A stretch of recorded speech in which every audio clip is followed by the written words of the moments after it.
Thank you everyone for joining us this evening. I think the fact that we've been able to have a filled room on a Friday night shows just how passionate and interested people are about this issue. This is a forum organised by the Australian Taxpayers Alliance entitled Lessons from the Victorian Election, and I think it has particular relevance given this week's events in federal politics, and we also have the Queensland election coming up tomorrow.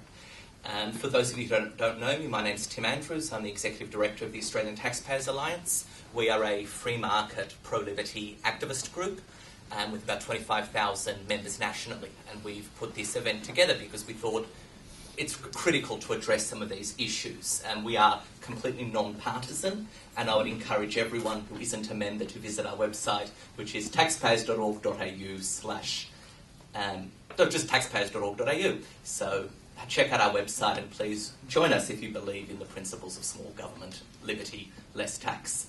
We have a panel of 5 excellent speakers today, and we're very, very happy that they've been able to join us. We specifically chose against having any sitting MPs, and instead we've gone for a variety of speakers representing the media, academia, think tanks, the Liberal Party, and also the youth of the Liberal Party.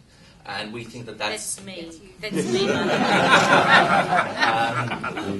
So we think that we'll have a very robust discussion. And I will note that this is being videoed by our good friend Topher, who many of you will know, which will go up on YouTube, and also by Topher does if you haven't seen Topher's viral videos, they've received well over 100,000 YouTube hits for over 500,000. Sorry, over 500,000 YouTube hits. So they're very well just for the record worth watching. And we're also going on APAC TV. So just to introduce briefly our speakers, we have firstly Christian Kerr. Christian Kerr is, I think, one of Australia's most well-known and respected political journalists, and is a senior reporter at The Australian. He's also a former state and federal government staffer. He's written for numerous publications and was a contributing editor for The Spectator. He's a regular guest on ABC and Sky News. And many of us remember him even earlier when he was famous for his Crikey columns before Crikey changed in where it became what it is now. Our second speaker is John Roskam, who's been the Executive Director of the Institute of Public Affairs since 2004. He's previously taught political theory at the University of Melbourne. He was the Executive Director of the Menzies Research Centre, has been a Senior Advisor and a Chief of Staff to Federal and State Ministers, and was the Manager of Government and Corporate Affairs for a global mining company. Next up, we have Helen Kroger, who represented Victoria in the Federal Senate from 2008 to 2014, serving as Chief Government Whip in the Senate. She was also the State President of the Victorian Division of the Liberal Party from 2003 to 2006, and was also the Federal Vice President for 5 years. So with such a great political pedigree, we're especially lucky to have Helen joining our panel. We then have Professor Sinclair Davidson from RMIT. Professor Davidson is a Senior Fellow of the Institute of Public Affairs and also an Academic Fellow of the Australian Taxpayers Alliance. He's written extensively on issues in Australia, primarily on tax and spending policy. He's a regular contributor to public debate. He's published widely in all the major media outlets, and he's also known for his blog, Cadillacs Files. Finally, we have Jess Wilson, who I'm now informed has been unanimously chosen as the incoming president of the Young Liberal Movement of Australia Victorian Division.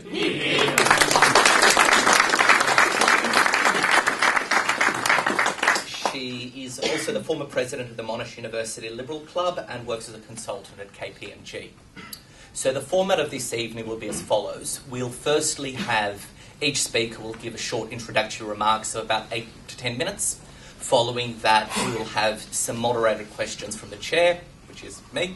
We then will have, there are also a few other speakers in the audience who've asked in advance to say a couple of words for their input, like Adam Bissett, who's the president of the HR Legal Society on the issue of unions in the election. And following that, we'll have an open floor Q&A and an interactive discussion, where we're going to try and keep the balance of having as many of your voices heard as possible, have the panel interact. So feel free to ask questions. We will have a microphone, and feel free to discuss issues, but obviously we do have quite a few people who I'm sure want to speak, so try and not have your questions be lengthy speeches disguised as questions. So I think to get matters started, if we'll start with Christian Kerr. Thank you very much, Tim, and thank you for joining us here this evening. As a journalist, I suppose I'm always starting off things with a bit of colour or an anecdote. So I thought I'd tell you about the time I first wondered just what on earth was going on with the Baillieu government and just how long it would last. And it was on February the 16th, 2011. I can be so precise as I've still got the date in my diary. Why I've got the date in my diary is that afternoon I got a call from a headhunter asking me, would I like to come and work for the Premier? Now naturally that piqued my interest, but it also got alarm bells ringing. I'd already worked for 2 federal cabinet ministers and a state Premier, and they'd called to offer me the positions, not a headhunter. Even more significantly, they'd called within days of an election outcome, not almost 3 months later. But I thought, what the hell, there might at least be a yarn in it. So I went along to the offices and I had a chat. And it was all very straight up and down. The Premier's office was looking for media advisors, and would I be interested? Because I fitted the role. And I said, oh well, sure. As I said, there might be a yarn in it. I didn't bother raising my doubts. I thought that was something I could follow up with party contacts. And as soon as I got out, I sent what I thought the best one of them would be, a text saying, what are headhunters doing this? And why are they doing it now? What's happening? This person sent a text back saying that they didn't know what was going on, but they'd find out. And they moved pretty quickly, because before 9 that night, I had a very panicked call from the headhunter. I'd been a very, very bad boy. I should not have sent that text out. I shouldn't have told anyone about that meeting. So, you know what it's like dealing with headhunters. I told him in the nicest possible way that, all right, yes, and I really don't think you understand how politics works. And I concluded that much the same could be said about the Premier's office. I thought they were just utterly obsessed with internal party politics. And 4 years on, I feel exactly the same way, that the Liberal government of Victoria only lasted 1 term because it got the politics wrong from the word go. It was at first obsessed and then simply bogged down by internal matters. That was probably enough to doom it, but the government sealed its fate by when it was trying to search for some clear air, just not being able to strike the right chord with an electorate. Now, Ted Baillieu's victory was unexpected, but not entirely unlikely. Yet instead of hitting the ground running, his government just hit the ground. It was unable to get up and move because of heavy-handed micromanagement of the new ministry that effectively guaranteed that the new government was embroiled in controversy before it could prepare a detailed brief for the electorate on how Labor had failed and why it would be better. Instead, it sent the very, very worst message it could, that the new government was more interested in itself than it was interested in the people who had just put it there. Now, I speak from some experience there. One of the governments I worked for was a state government in South Australia, a Liberal government in South Australia. Let me tell you of their wonderful record of success over the last 50 years. They're in office from 1968 to 1970 as a minority government. They were in office from 1993 to 2002 as a minority government for most of that time. They only really had one standalone stint as a majority government, just 3 years at the tail end of the 70s. What they really did, though, which distinguished themselves in their last term, was that they turned a record majority into a minority government because of this level of self-indulgence. Now, this was a government here in Victoria, though, that only had a minority of 1. So, of course, when that majority won, when that majority came under threat, when the Jeff Shaw scandal erupted, the electorate was ready to put the worst possible interpretation on it, as all they'd seen was a party that worried about itself. And they were happy to continue to see it in the worst possible light as it dragged on and dragged down Ted Baillieu and continued to dog Dennis Napthine. Now, of course, disunity is death is nothing new as a political theme. What made it unique, though, in terms of guaranteeing the coalition one term in Victoria, is the way in which political miscalculation and arrogance made disunity all but guaranteed from the word go. Disunity and defeat. Then there was the mishandling of the external politics. I think there was the week before last, the Age's state political editor, Josh Gordon, trotted out that old canard that Victoria is a left-leaning state. Now, he didn't offer any evidence to back his assertion, because there isn't. One might as well claim that the 1990 federal election result in this state proves that Victoria is deeply liberal. Both propositions are nonsense. The only rule that applies in politics is that when a swing is on, a swing is on.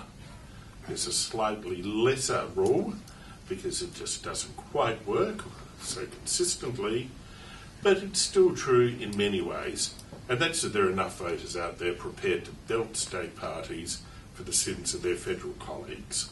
So that helped Ted Baillieu in 2010, and it helped Daniel Andrews last year. Andrews, though, had some further assistance. He was helped by an inept Liberal campaign. Victoria isn't left. As John Roskam pointed out in what I think was one of the best post-mortems, Victoria is urbanised and centralised. City people set its priorities. And the coalition leadership, I felt, at the last election, came across like a bunch of country boys that didn't really understand Melbourne. Now we know what happened in Ballarat and Bendigo in the federal election. They stayed Labor, the way they've been Labor for yonks. But despite the federal result, the state campaign was launched in Ballarat. But wasn't it the sandbelt seats that mattered? Wasn't it issues like public transport down there that might have actually helped? And what was the great public transport reform, given that ticketing had been one of the reasons that actually saw Labor defeated back in 2010? Well, the greatest public transport reform introduced under the previous government was, oh no, you still couldn't buy your ticket on the tram, but you could pay your fine for not having it on the slot. I mean, even by public service logic, that's absurd. So that was, I think, just perfect demonstrations in a couple of little aspects of the political failure of the Victorian state government. But it wasn't just political failure, the internal, the external political failure that I think really doomed the government. I think there are a few issues to do with the administrative, social and media trends that are emerging and how they're affecting the dynamics of electioneering that also had a part to play. Now, I'd say forget ideology. I don't believe that the Victorian coalition would have been returned if it had been more aggressively conservative. I would admit, quite frankly, that yes, it failed to bring the full power of the law to bear on militant trade unions. But whatever our views on issues such as federalism, the fact is that state governments have effectively become nothing but service delivery agencies. And that, of course, makes them targets of what are you going to give me campaigns. I think this is something that the Liberal Party has failed on very badly throughout the nation. The only time I've ever seen a Liberal government try and cast a consistent message that tackles this, and only in the most basic way, is the taglines that the Fay government, so we're going back that far, the Fay government used to put at the base of its advertising, putting people first by managing better. I'd urge you to go and look at some of the recent blog postings by Don Aitken, the political scientist who wrote the Australian Politics 101 books that probably everyone between about the age of 30 and 60 would have been raised on. And here are two of his more recent observations. Some of them have been riffing off Paul Kelly's ideas, but some of them are just his own thoughts. And what he says is that the educated middle class has come to completely dominate so much of our political discourse. Obviously, that's going to be more influential in a place as centralised as Victoria. And he says the same class has a very long list of things that it would like to see done, even though it doesn't have any sensible priority list. He adds that growing national wealth, let alone the rhetoric of the people who inspired so much of that middle class, the Whitlams, the Trudeaus, the whatevers, mean that they've got rather distorted views of what can actually be achieved. So you've really got these unrealistic expectations, but with a very powerful and influential chattering class expounding them. You've got the old certainties of politics going, the breaking down of all those class loyalties, he says. Well, that's something we've known. But we've got technological change really influencing politics too. Newspapers dying, television struggling, the internet, though, becoming ever more present, and, as Tony Abbott put it, the electronic graffiti it creates being taken far more seriously than actually established things are. So this mix of new media actually means that lobby groups, foundations, non-government organisations can seem bigger and more representative and more populist than they really are. Now, I think the government in Victoria failed to notice that. It failed to hit back at it. I'll close with one point, and I'm going to close with what I think is probably the most deeply unfashionable political publication in Australia that this week I think couldn't have said things better, and that's News Weekly. The Canberra correspondent in the latest edition was talking about the woes of the Abbott government.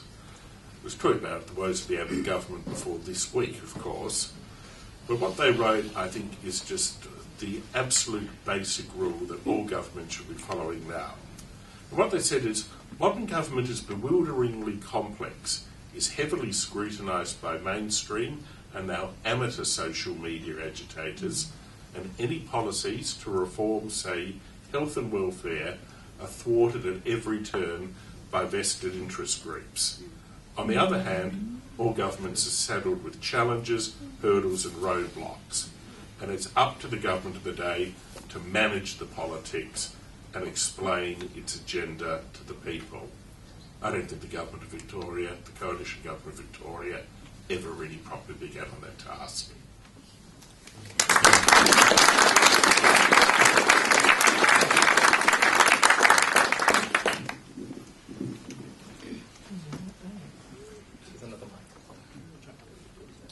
Thank you, Christian. Thank you, Tim. Welcome to IPA members. Welcome to Liberal Party members, members of the public. I think there's a few members of the Labor Party here. I don't know whether there's any Greens. I speak as the Executive Director of the Institute of Public Affairs, as a 25-year member of the Liberal Party, as an unsuccessful pre-selection candidate for the state election that we're talking about, and also having the privilege to be on the Liberal Party's review of the state election. Now, there's a couple of comments that I'd make about the state election and the campaign, and then I'd talk just briefly about centre-right governments in Australia. I think, and this might be a topic for conversation later, the campaign saw an unprecedented influence by public sector unions.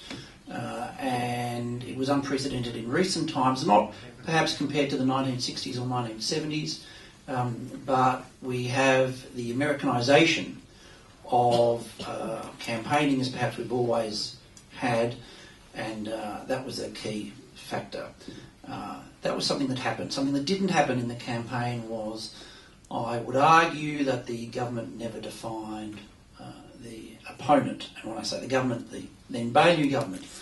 I would have had a Royal Commission into the desalination plant announced on the Sunday morning after the election, when I, this morning, as I do once a fortnight in the the token gift from the ABC to Conservatives, Liberals and Libertarians has me on for 45 minutes, and I'm debating with John Fain about roads and about the East-West Link, and I say, but anything the value government might have done pales in comparison to the desalination plant. And that's already been forgotten. The numerous failures of the previous governments, Labor governments, were never identified in the public mind. But that's about the campaign. What I'm more interested in is the government. At many levels, the value and Napthine government was a good government. We can't underestimate the importance of balancing the budget. Absolutely, and we look at the problems at the federal level when that isn't done.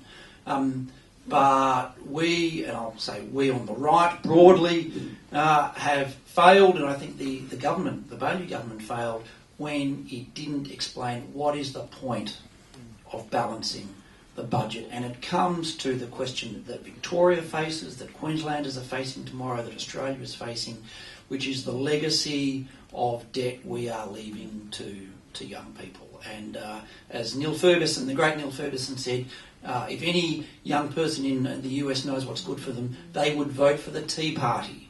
When we talk about intergenerational equity, which the left of course defines in terms of the environment and climate change, we have to define it in terms of the fact that young people are going to be paying the debts for the baby boomer generation that have had nearly everything. And the current generation of young people are not going to have the same standard of living that their parents have had. I would agree with so much of what Christian said, but I fundamentally disagree with one point. I'm sorry, Christian. Christian said the government might not have, or there wouldn't have been indifference, perhaps, to the election result if the government had been more aggressively conservative. There would have been a fundamental difference. The government would have won re-election, and even if it hadn't won, it would have stood for something. Yeah.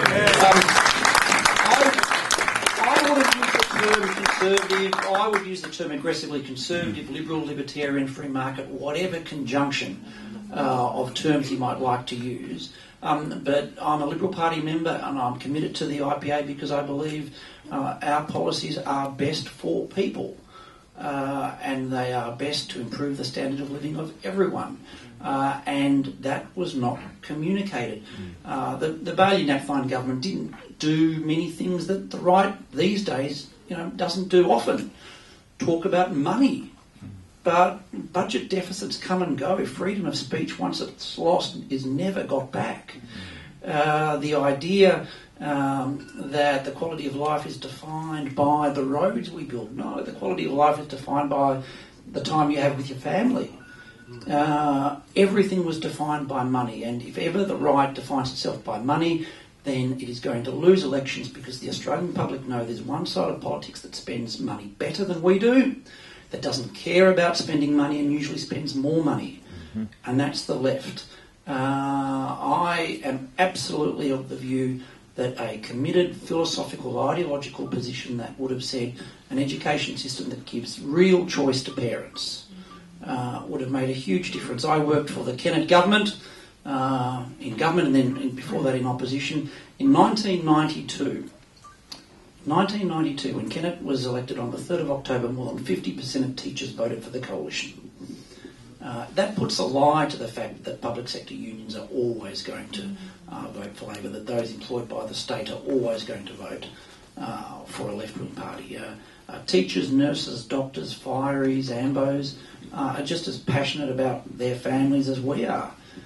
But there was no discussion of that. I was so disappointed that the Baillie government signed up not just to Gonski, which is about money, and that's bad enough because the money wasn't there, but it signed up to the national curriculum.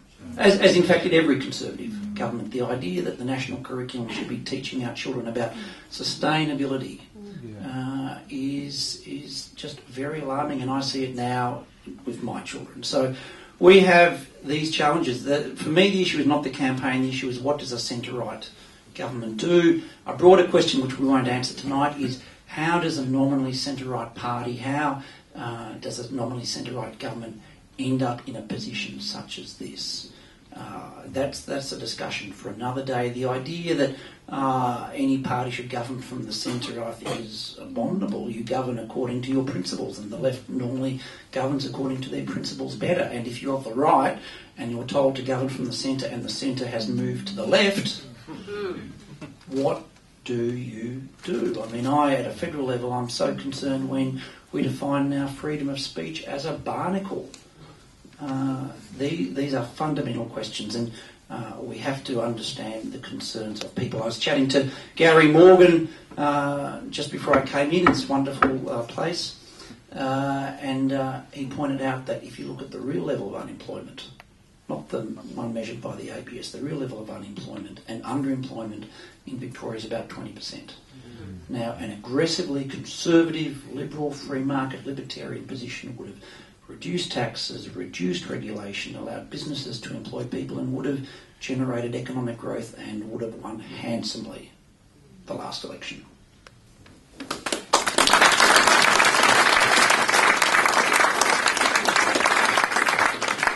I think I am next up, and can I also welcome you all and thank you all for coming along this afternoon tonight. Late this afternoon for what is a really, really very important subject to so many of us who are committed conservative supporters. But I have to say it's great to see the person that I listen to every Sunday morning, John Michael Housen. So it's really sensational to see you here. And I've just got to tell you what a fan I am of your program. I just love it when you let rep every Sunday morning. So thank you very much for coming. Look, as Christian and John have enunciated already, there is no diplomatic way of describing what happened at the state election other than to say that it was an unmitigated disaster. And it was an unmitigated disaster that did not need to happen.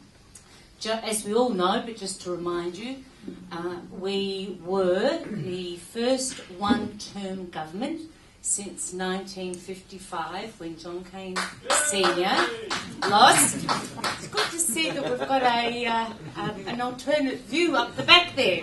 When John Cain Senior lost office, and that, of course, as we know, was after the historic split of the ALP, which happened between 54 and 55.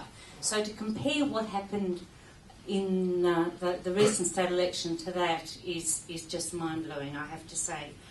It is critical, though, that we do have these sorts of platforms, Tim, and I thank you for organising today, because this is not something that we should push under the carpet. When I became state president in 2003, the reason I put my hand up to become state president was because the party was in a similar critical time as we are today. And when I became state president, at that stage we held 17 lower house seats in the state parliament, 17. And there were so many people, that, and I have to say senior people within both the parliament and the organisation, who would say to me, "Oh, Helen, you're being a pessimist, it's bottomed out, it's not going to get any worse." Well, I used to say to them, well, hello, look at Queensland and how many seats at that time were held by the coalition, it was then Liberal and Nats and then LDP, but were held by the Liberal and National Party within the state parliament. And if, as one of those members used to reflect, if he saw two of his colleagues out for lunch, he knew that there was a leadership spill on, because that's how small the numbers were. So what went wrong? Well, I've actually categorised mine really in three broad areas, and the first, I think, has really been covered by both John and Christian, and that is the party platform. If you don't have values and beliefs, what is it that you are actually offering to the voting public? What is it that you believe in, that you want to offer? What vision do you have for the state? And we didn't seem to have any of that. When we took on the Greens at the 2010 election, we suddenly won office because we were seen to stand up for something and have strong principles and values, and we actually won that election. And I actually think that perhaps has led to some of what has already been discussed in relation to us, not in relation to the party and Ted Bayu. When they won office, they didn't expect to win. They weren't prepared for it. They didn't know what they were going to do on day one. and it became a very centralised office, which in effect became a roadblock for every decision and every process, action, even if it was in recruiting a media advisor 3 months after an election. And I hadn't heard that story before, but it is I don't like to say it's a small example, I'm sure it was a big example, but it is just one example of the roadblock that was experienced in that office. But fundamentally, if you don't believe in anything and you actually don't enunciate that, well, what are you giving people an opportunity to vote for? At the end of the day, they'll vote for something, not against something, and that's where we failed. If I can turn to the second point, and that's leadership. And I just want to predicate my comments and say what a decent man Dennis Napthine is. He is probably the most decent, honest, hard-working individual that I know. And I feel incredibly sad for him that he presided over this, because I don't think fundamentally it was his fault. He was given the mantle at a time when we were looking down the barrel of a pretty disastrous outcome, and he did his very best to try and manage that process. So I really do want to make the point that I think that there are a lot of people who contributed to this, and Dennis was the one who was carrying it. He was elected on, and I wrote it down because I had to look it up to remind myself, but he was elected and sworn in as Premier on the 6th of March 2013. It was the very same day that Jeff Shaw resigned from the Liberal Parliamentary Party, the coalition, and moved to the crossbench. So what a great present that was to Dennis on the very same day that he was sworn in. At the time, I can remember that the polls bounced a little bit. There was very positive response to Dennis becoming the Premier. There was a lot of hope that this might see a stronger position taken in all sorts of things. But as we know, at the end of the day, and as John Howard used to say, you can't fatten the pig on market day, well, they actually hadn't done the work prior to that.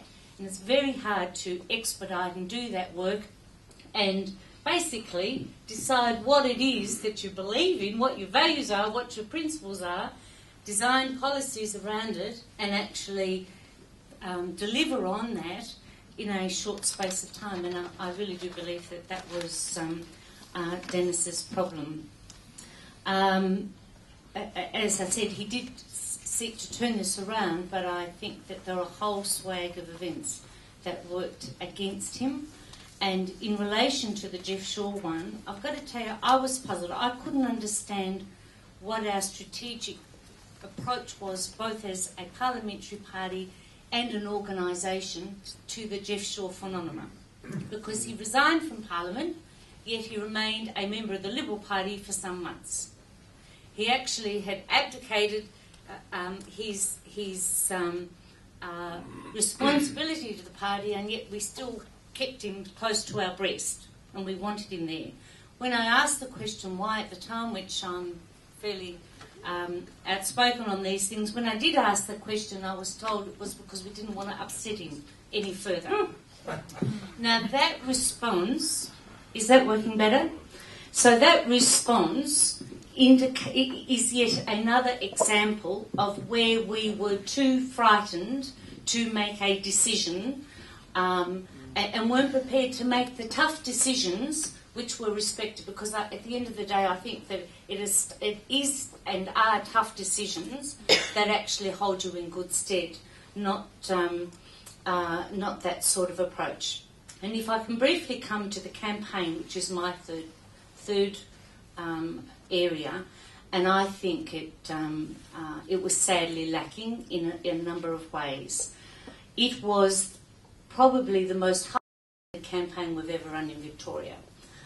Well over 10 million was spent on this campaign. I have never seen so much money thrown at seats. There was money coming in from all sorts of areas supporting conservative cause, wanting a conservative government returned. We failed them. In the last few years, there's been a lot of time and energy spent on modernising the internal mechanics, if you like, of the party, the machinery, the administration, recruitment, the way in which members are served. There's been some really good work done, and there has been some reform. But there has been an enormous amount of energy directed at modernising, to want to put looking for a better word but not finding it, so-called modernising the party, improving communications to members, so every party member gets a newsletter once a week, which is terrific. But that did not equate to actually engaging with a broader public. So if you're a party member, fantastic, you knew everything that was going on and were well and truly looked after, but it didn't in any way translate to electoral success. And I think that the focus has got to be, from the organisation, electoral success. So the strategy has got to change. It's not that you ignore your members. You can chew gum and walk at the same time. And I don't think that they achieved it in this regard. There are a lot of, and one of them is here tonight, there's a lot of hugely... there's a few here tonight, but one in particular in the front row, hugely loyal, hard-working, committed volunteers who have put their life into supporting the party, and I feel sorry for them because that has not translated to electoral success, and we've got to turn that around. There are better outcomes. During the lead up to the election, we did have a redistribution, which meant that the demographic, the electoral boundaries changed, and so there was the demographic composition of the electorates also changed. In effect, that meant there were 9 coalition seats under 3%. 9 seats under 3%. How many of those seats did we win at the election? 1. Without doing an analysis of the campaign, what does that tell you? Something was catastrophically wrong with our campaign if we won only one of 9 marginal seats. It's an absolute disgrace. Total disgrace, and no one should in any way take any succor from it, because it was an unmitigated disaster. So things like the deployment of resources needs to be looked at, because as I said, this was the most well-funded campaign we have in history ever spent in Victoria, and yet we lost in such spectacular style.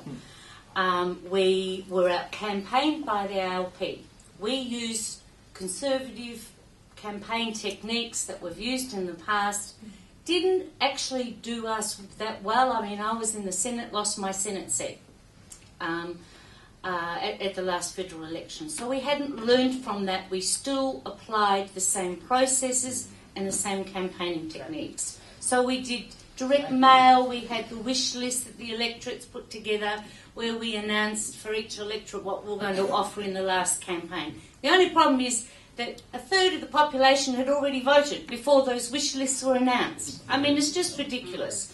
There was very limited social media penetration, and given that I'm not the youth representative here, probably Jess might touch on this. Our social media worked well again for party members, but what was our penetration in the electorate? I mean, unless we are penetrating the electorate, there is no point in investing in making the members feel good. There's just no point.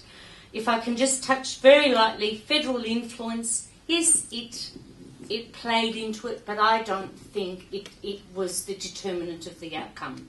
We were going to lose this regardless of what happened federally, even though I've got to say they didn't help. And if I can just in closing give you some figures. 2006, pre-poll was 8%, 273,952 people. 2010, pre-poll and early voting, was 17%, 543,763. In 2014, 1 in 3 voters voted early, before the campaign in many instances had started. We have to change the way we do business.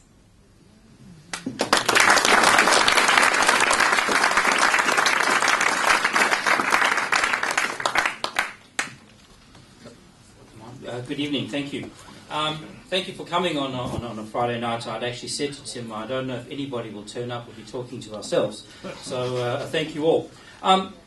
I agree with almost everything the previous speakers have said, and I want to summarise almost most of what they said in that the Victorian Liberals were unable to articulate any good reason why they should hold office.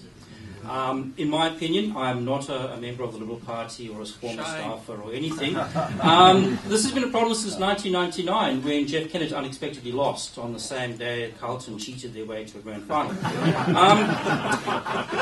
And we see this because just before the 2014 election there was a Bring Back Jeff campaign. Nobody had any ideas in the 15 years between when Jeff had lost office and just before the last election. It's simply astonishing. Then there was the internal fighting, and then there was the fact that I think the Victorian Liberal government went out of their way to insult, ignore, snub every single centre-right group that they could observe in the state. All of that is true, and that's probably why they were going to lose office. But that in and of itself is not enough. There's another reason that I want to point to, and that relates to some research done by my good friend Andrew Lee, who is now the Assistant Shadow Treasurer, who before he became a politician had a real job as a Professor of Economics, which is a fine profession, but at one of my competitors, the Australian National University, which, shame, disgusting. Anyway, one of the big research projects that he actually did was an analysis of state government elections and the economy. And it's a very fine paper, and I think it explains very nicely what happened here in Victoria. So it has a look at economic conditions, which he summarises as being the state unemployment rate. And then he includes some control variables like, the state of the federal economy, the business cycle, all these things. But he also includes, for example, is a state nominally a Labour state? Like we hear Victoria is supposed to be nominally a Labour state, which is not true. Or do you have the opposite party in government in Canberra? Are we sending a message to those swine in Canberra that we're unhappy with them by voting out their friends at the state government level? So he includes that variable. And by the time he's had a look at a whole bunch of variables and run a whole bunch of equations, what he finds is this. For every 1% increase in the unemployment rate, your vote is going to go down between 3 and 5%. The probability of losing office increases a lot when unemployment rises in the state. Over the last election cycle, unemployment in Victoria rose by 1.6%.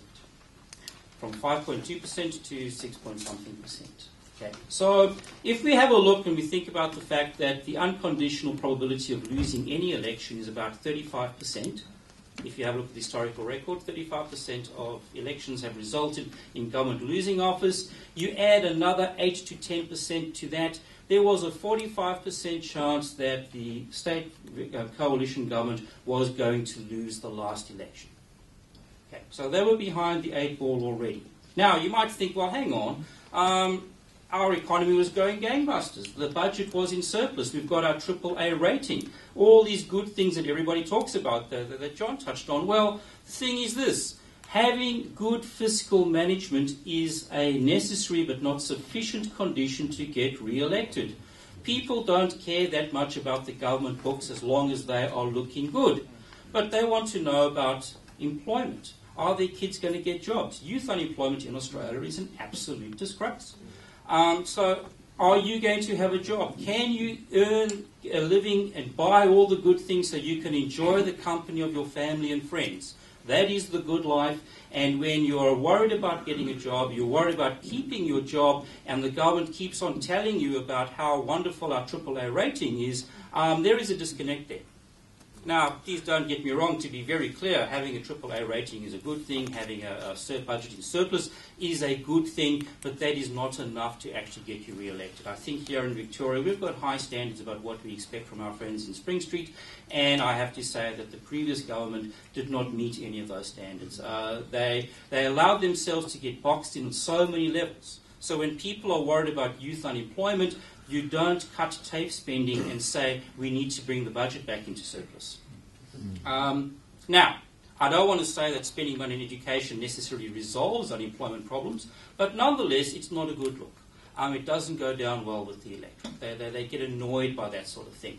When you add on top of that the infighting and this failure to articulate things that I mentioned already, well, then all of a sudden you start to understand why it is that they weren't elected. So the message from the state government election is that it's more than just it's the economy stupid.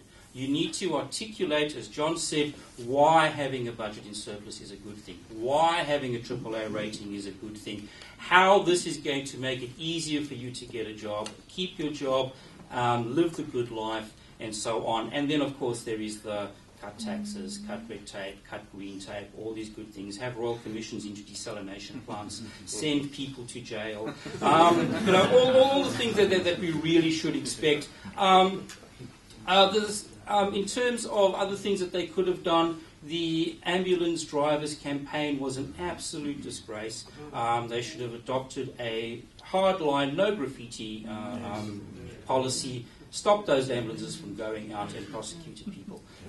Straightforward, very easy, allowing public servants to campaign in their public service provider uniforms is a disgraceful betrayal of public trust. Should also not be tolerated and should be clamped down upon. But you don't see them saying these sorts of things. So, on the kind of indicators that we think about AAA rating, budgets in surplus, yes, all very good. Is that what people wanted to hear? Is that what they were concerned about when it came to economics? The answer is no. Combine that with annoying your friends at every opportunity, well, then you're going to lose. You're going to become a one-term government. And will they learn from this? Well, we'll have another Bring Back Jeff campaign in 4 years' time. Thank you very much.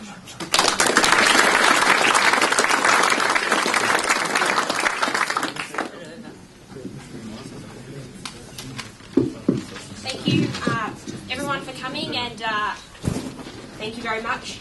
And thank you as Helen said, as most people said, I agree with pretty much everything the other panels have said so far. But I just wanted to speak about the campaign from a young Liberal perspective, and as a young person in the Liberal Party. As many of you know, a core part of being in the Young Liberals is campaigning. We go out nearly every weekend. Well, especially last year with the state campaign, having known the date of the election all year, we were out nearly all weekend, and our current President Simon Breeny made sure that we had flying squads going to every electorate for weeks on end, and we asked our members to give up their Saturday mornings, their Sunday mornings, their entire weekends to go out and campaign for the state government. And that was also the same in 2013 with the federal election. But I think there was a stark difference between the two campaigns, and that's something we noticed as on the Young Liberal Executive and those of us who are trying to organise getting young members out every weekend. The noticeable difference was the turnout. In 2013, in the lead up to the federal election, we had huge numbers of young people turning out every Saturday morning. We had 20 to 30 people turning out to Chisholm, to Latrobe, to Corangamite, making the drive 2 or 3 times during the election campaign. But this time, we struggled. We struggled to get 5 or 10 people out. And this is towards the end of the campaign as well. We were really struggling. And I think the difference was that during the federal campaign, we had a strong leader in Tony Abbott. We had a very, very strong team. And there was a clear vision and a narrative surrounding the campaign. And I think that was something that was really missing in the state campaign. The fact that the party's core beliefs were not being pursued. There was no agenda that remained true to those beliefs or those values that young people really, really believe in. Because if you're a young person and you're joining the Liberal Party or the Labor Party or the Greens, you believe in the ideology. That is why you join. It's because you have a core belief in the values that underpin the party. And you want to see your parliamentary representatives, the party's administrative team, and the candidates pursuing those. And that was what was lacking, I think, in this campaign. I think the fact that there was no commitment to those values, and the party made decisions such as bailing out SPC, when the federal government said no and the state government said yes, and we all saw how that turned out, those sort of decisions really didn't resonate with the young people. And I'm sure it didn't resonate with the broader membership either. But I saw it firsthand at a young Liberal level. I think it's incredibly disappointing for young people to see the party act in this way. And we noticed that in our membership. Before the federal election, we had a spike in membership. We had people wanting to join. We had people wanting to go out and be on the hustings and fight for our beliefs and go out and campaign in the marginal seats and make sure that Tony Abbott was elected. But this year, we didn't, and we've really struggled. It's been really hard for the movement to get through the past 6 months, going out every weekend, driving all over the state, and working with candidates and the party when there was no clear narrative of what they wanted to achieve. It was just spend, spend, spend, and hope that that would win a vote. And it didn't. And I think that was clear for quite some time before the election, yet they just kept going and kept pursuing that same agenda. Helen did mention social media, and I think social media is very important, but so is traditional media still. I think that is very, very true. And while social media can be used effectively, and perhaps the party didn't do it, and I don't pretend to be an expert on social media in any way, getting a like on Facebook or a retweet doesn't mean it's a vote. And there are people who think it does. And there were candidates who thought it did. So spending your Saturday mornings with a candidate saying, oh, I got 4 likes this morning on Facebook. Sometimes you have to wonder why you're out there and what you're doing, because that doesn't mean that a vote's been won or that a policy has resonated with a voter. It just means that someone's clicked a button. So as a young person who is supposed to know a lot about social media, yes, it's important, but it needs to be used effectively, and that I don't think that was done well during the campaign either. Look, all that said, and I have to say that I think we're at a great time now in the party. I think forums like this are incredibly helpful, and I think that we have a new leader, we have a new incoming state president. I think that we're at the brink of change, and as a young person, and I know other young Liberals are very excited about this and excited to be part of this change, because we hope that the party will become the party we joined, that it will pursue the free market, the individual choice, the individual responsibility, values that we all joined for. So I think going forward we will learn from this, but we have to all make sure that we work together and have continuous forums like this, which the party is holding, and as John is very well aware, I think that things will come back together and we will be the party again that we want to see.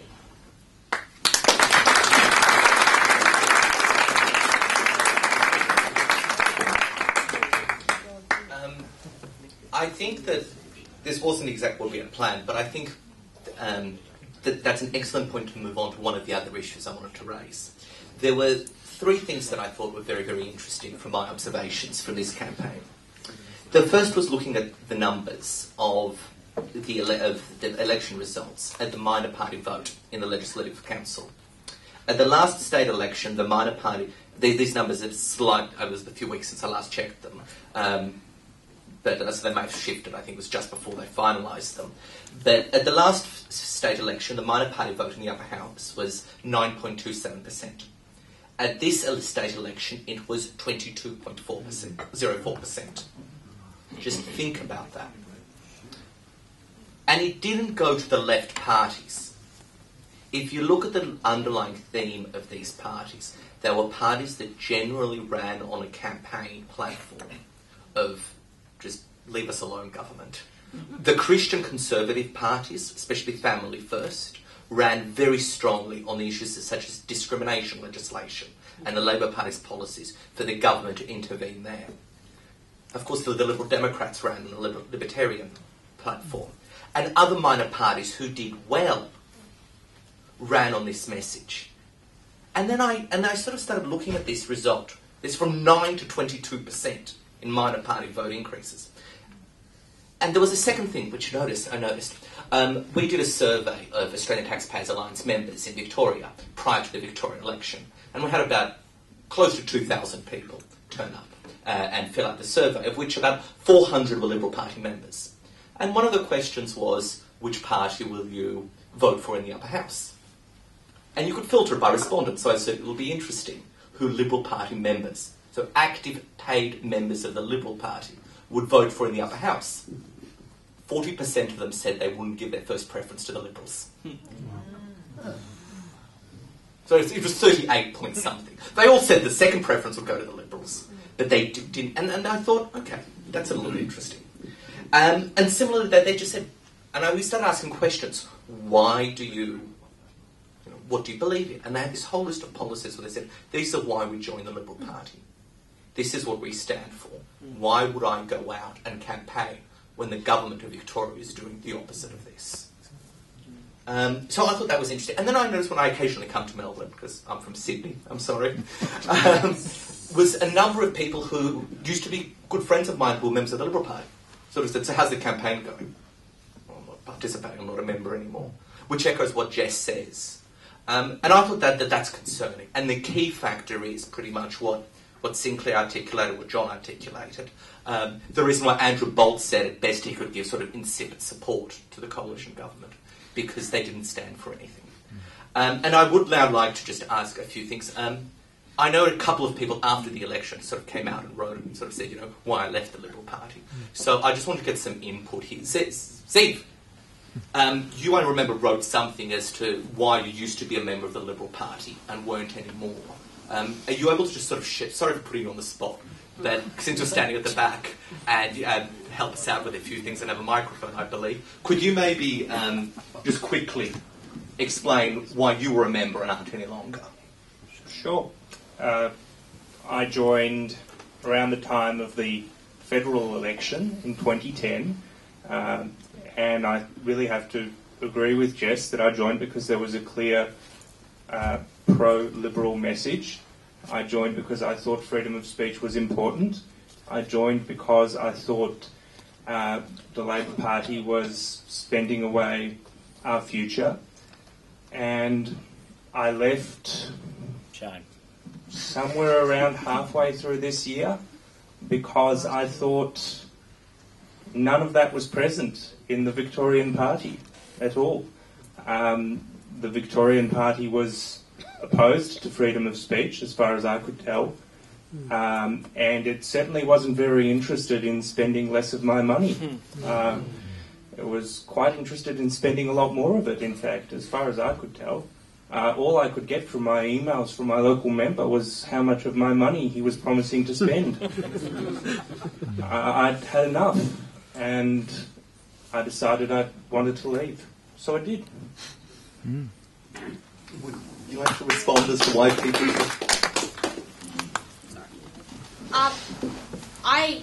Thank you, Steve. I, yes, know of a few young Liberals who have decided to leave. Personally, it's not something I've ever considered. But I think I made the points to the thing. If people join for strong ideological reasons, then of course, if they're going to be let down, it's like joining any club or any association that you join for a reason, and if you feel let down, you're going to leave.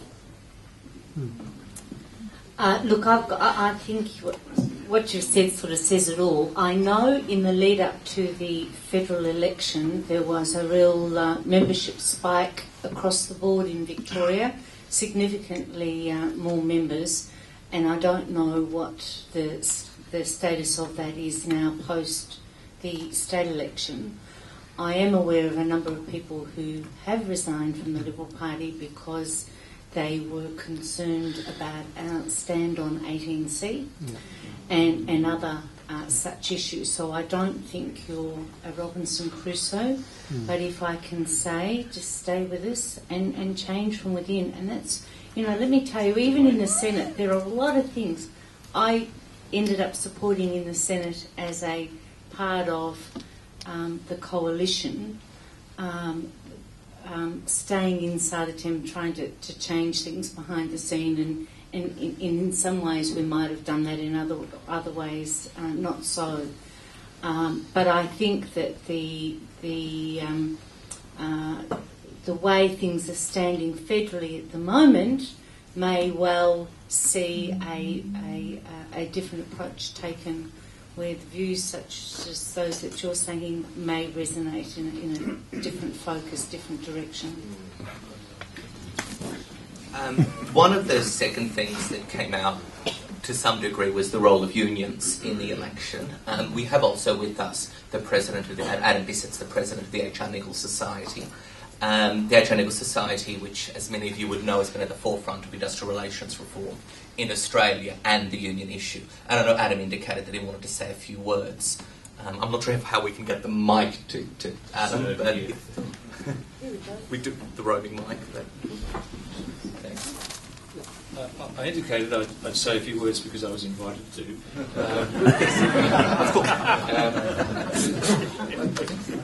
John Roskam has mentioned the public sector union issue, and we have to ask ourselves, what is the significance of that? I think one is that it results in an imbalance. They have 42% coverage of public sector workers. Private industry union coverage is just 12%. So elections become big things for public servants. For ordinary workers, they're not so important. So there's this imbalance. The election result affects your pay and conditions. The other imbalance is in financing. Monopoly registration enables the union to recover money quite easily from members, whether through ordinary subs or levies. Those in private industry, the ordinary worker, in fact the general public, can't raise money in the same easy way. So there's this imbalance. Helen Kroger mentioned the $10 million huge sum for the Libs. That puts in context the claim that unions provided a large part of the financing for Labor. So I think that issue has to be looked at. And on spending, the question is, also on the advertising campaign that the union supposedly paid for, was it really union advertising or was it Labor Party advertising? Was it misleading or not? And was the spending in accordance with union rules? There's a provision of the Registered Organisations Act about that.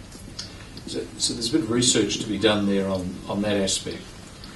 The ambulance worker aspect, which Sinclair Davidson mentioned, is important. I think the workers, the ambulance workers, used inside information about waiting times, about paying conditions. Now, other people can't use inside information for their electoral campaigns. So that was wrong. And the question to ask there is a provision of the Electoral Act about not interfering with the free exercise of political rights sort of raised there. I don't know the answer, but it has to be looked at. And if that provision isn't strong enough, then some change in the law is necessary. But the unions in question are federal ones, and the rules about union financing, annual reports, and disclosing where monies of unions go are important. That area is quite murky, and there's not much transparency in the present legislation, and that needs to be fixed up. And if it is, that's one step along the way to dealing with this imbalance that we presently have. Tim, can I? One thing to add to what Adam said about unions, and I've said this many times before, and I'll be absolutely black and white about it tonight, and it's got nothing to do with the campaign. The Baillieu government absolutely failed the rule of law in Victoria. I say that as an IPA member, as a Liberal Party member and as a citizen. It was a fundamental failure of the Baillieu government to direct the police to enforce the law when there were illegal pickets, when there were illegal occupations against a number of businesses under a Liberal government. The police refused to act because they have a rule of policy that such disputes are industrial disputes and are not to be subject to police action. That is a fundamental failure, and for that the Baillieu government deserves to be condemned. That is a long-term consequence for Victoria about the rule of law that goes to something far deeper than budgets or anything else. And if there's one thing I would expect as a Liberal Party member, a Liberal government to do is to enforce the rule of law. And as I wrote about in my Financial Review column after the election, it's a bit rich for the coalition to be complaining about Victoria being run by the CFMEU, because Victoria will be run by the CFMEU. It's a bit rich to complain about the risk of unions when they stood by and allowed businesses to go broke without enforcing the rule of law. And I should note that for people interested in industrial relations, the HR Legal Society is having an event in Melbourne in February on the issue of industrial relations reform, so you can look at that up at the website, which is hrnichols.com.au. And thank you, Adam, for your contribution. One final sort of issue from the question from the chair before we'll take it to the audience is that a number of the speakers brought up the preoccupation of internal party matters.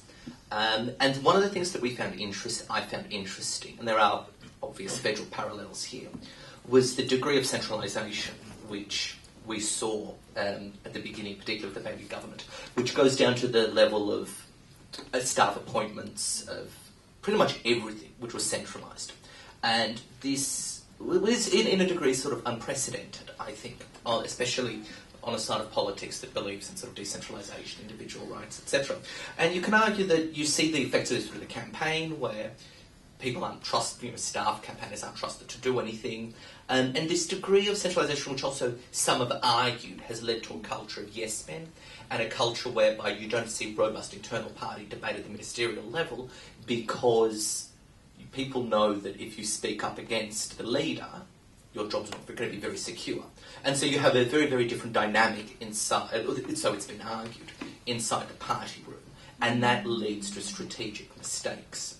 So this is an argument which I've heard on numerous times, and I'm wondering if people, maybe Helen or Jess and Christian, I think, as the people with this sort of degree of experience, might want to comment on this, because you're sort of starting to see this coming out of the federal level as well now.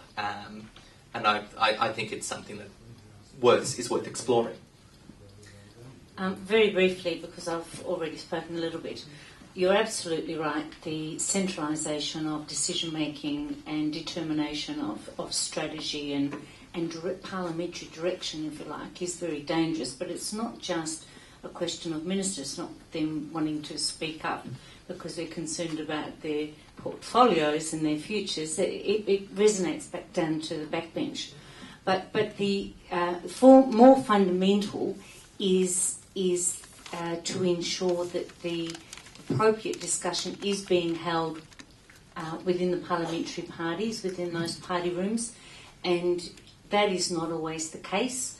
So fundamentally it's got to be that it is put on the agenda. But at the end of the day, it comes down to the leadership, the parliamentary leadership, and it's got to be driven from the top down. And if it's not there, then there's got to be robust pushback to ensure that it is allowed. But I'm going to pass on for a minute. I just wanted to talk about an issue of political self-confidence, in which I think actually our leaders in politics have completely lost confidence, and so they resort to these control mechanisms. Now, one of the reasons I actually got out of politics was that I found myself getting to the stage of micromanagement where I was getting messages on hold recorded for every single government department in a state government, telling you, if you phoned that department, just what that department was doing for you. Now, that's utter insanity. For me, a couple of the most dramatic moments in politics over the last few years have involved Anthony Albanese. The first one was when, in 2012, Kevin Rudd made that particularly ill-fated attempt to win back the leadership. But there, on Saturday, out in his electorate was Albo, virtually in tears, saying, "I'm backing Rudd, and I'm prepared to give my resignation to the Prime Minister." She didn't accept it. It did wonders for Albo's credibility. Just a couple of days ago, again, when Tom Uren died, there was Albo, out in Marrickville again, virtually in tears, praising this giant of his faction. A bloke who'd gone from China to Canberra and just kept on fighting, but had always seemed to manage to be a fighter rather than a hater. And again, the spontaneity that Albo showed, as opposed to Bill Shorten, who came out and said, "Tommy Wren was a giant of our movement. He will live in our hearts forever." Political spontaneity is an absolute winner, because it's when we connect on that most fundamental of levels. And for all the clever arts that people like me practice and pat ourselves on the back for how well we do them, sometimes I really wonder if we're just nothing but a particularly large con job on our employees and on ourselves.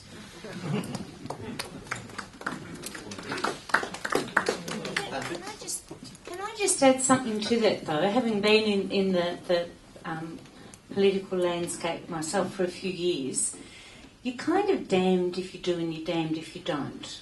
So there's a lot of criticism, and I'm just remembering when Bob Hawke shed tears over his family. I think it was his daughter, an issue there. You know, there was a lot of speculation about the genuine nature of that, whether it was or not, and there was a lot of commentary and discussion about it.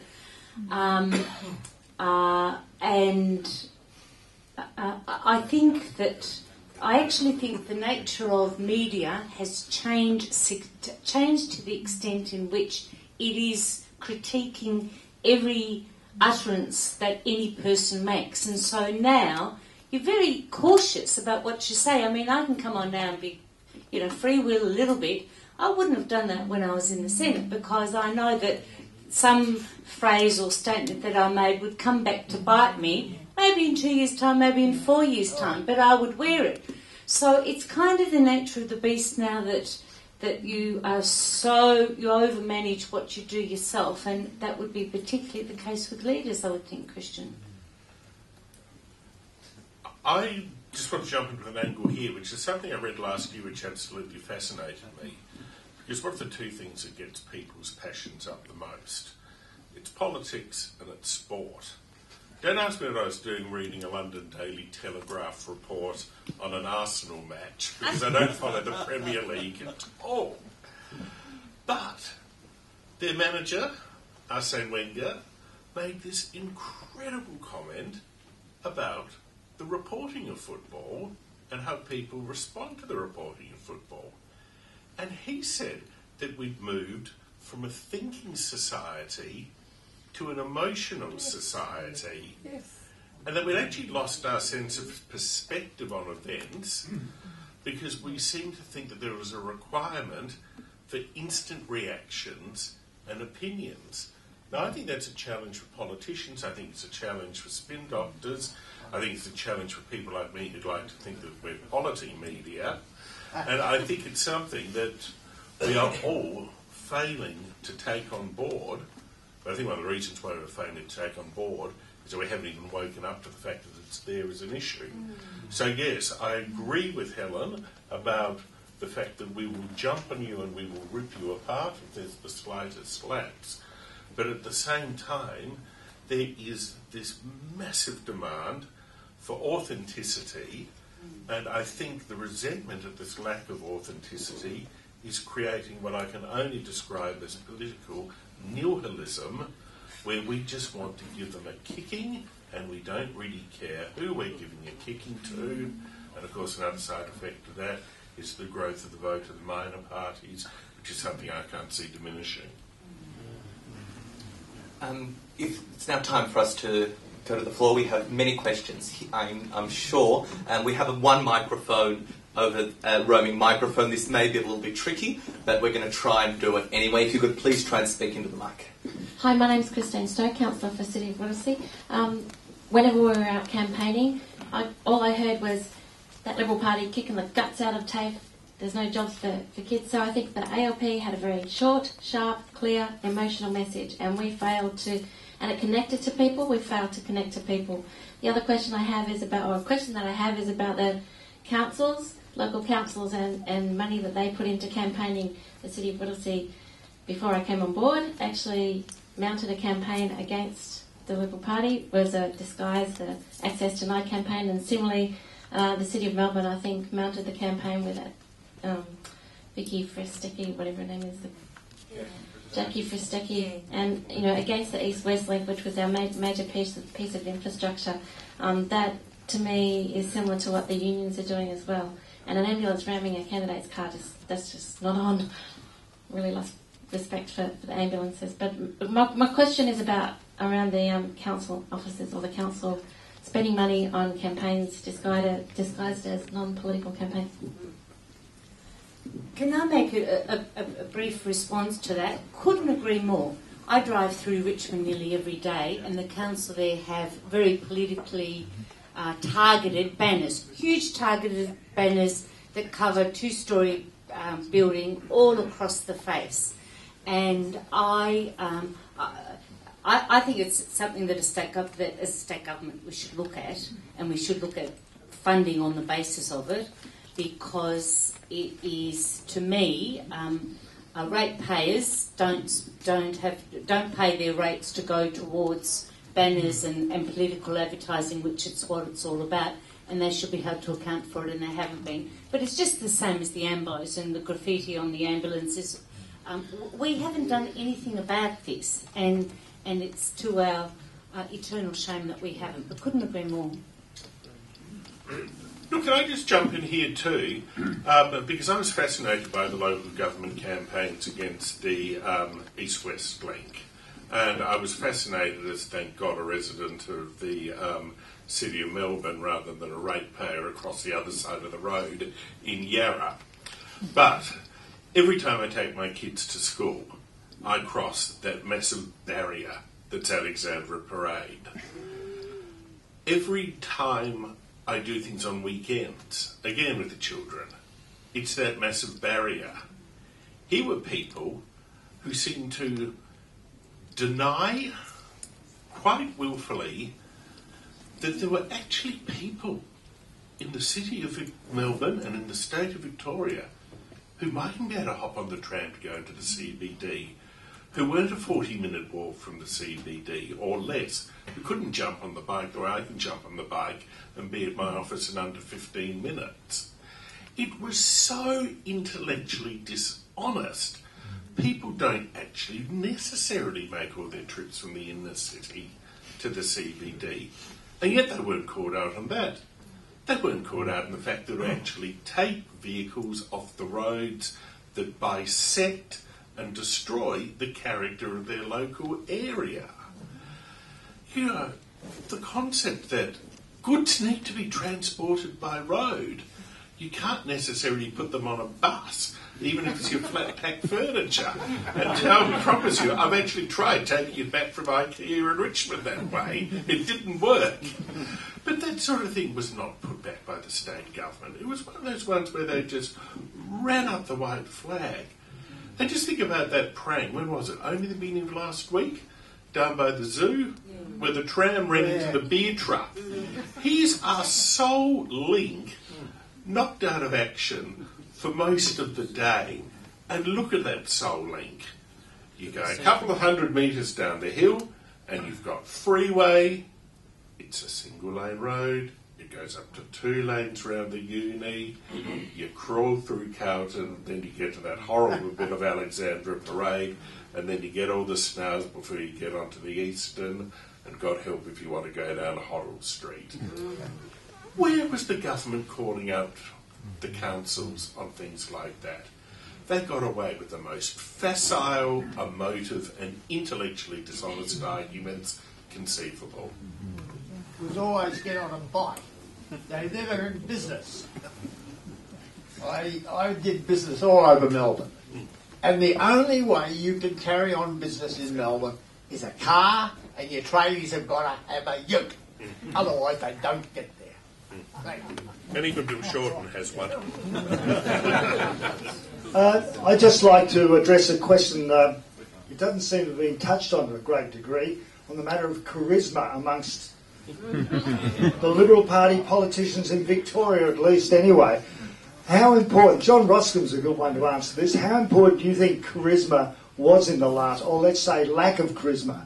I mean, the one with the least charisma lost, obviously, but I didn't see any charisma. That's such an important fact, I would have thought. Daniel Andrews got charisma. Oh, politicians with charisma frighten me. I don't think it's about charisma. The more charisma you have, the more you're likely to tell me what you want me to do. I am completely relaxed about politicians having no charisma whatsoever. If you have charisma or don't charisma, but leave me alone, I'll be completely happy. But it's not charisma. It's vision. See, I would argue it's not charisma, it's vision. And as a small government, a liberal, libertarian, conservative, free marketeer, I'm absolutely relaxed and happy for politicians to have a vision. And I hope that vision is to leave me alone. But it's a vision thing. And whether it's a vision for smaller government or big government, any politician must have vision. But don't you need the charisma to carry the people along with you? Oh look, I'm old-fashioned in this, and I'd be interested in the rest of the panel or the audience. The vision sells itself. You know, the best ideas need to be communicated, and certainly for me, it's not charisma; it's communication, and that might be the same thing. But I'm absolutely convinced that every single policy position I hold to will ultimately one day be a vote winner. Okay. I have friends in the Greens and the Labor Party who believe exactly the same thing. I think it's about your connection. I think there's nothing, and we touched on this, the centralisation of politics has meant the parliamentary parties have been completely disconnected from the base. Mm-hmm. And I'm really concerned that the term, certainly in the Liberal Party, about the base has almost become a term of disparagement. The base for the Liberal Party as a volunteer party is the core, is the spine of the party. And what we face now is that if you're a member of the Liberal Party and you read Andrew Bolt or the Cadillac Files, amongst some members of the Parliamentary Party, you are looked down upon. I think there's a lot more concerns we have than charisma. I want politicians who can communicate, but for me, charisma is dangerous.